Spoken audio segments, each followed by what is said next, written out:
right, here comes our first plunge, our first wave. Browns River Middle School, wave 1. Woo! Cheer 'em on!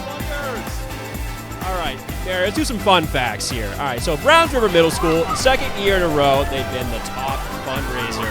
Congrats to them. And also the largest Cool Schools team with 89 points.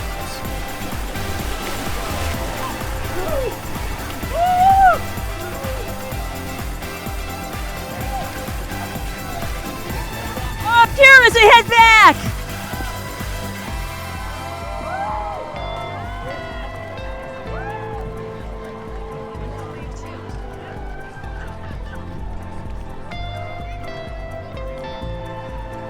All right, Browns River Middle School has 3 waves. 3 waves.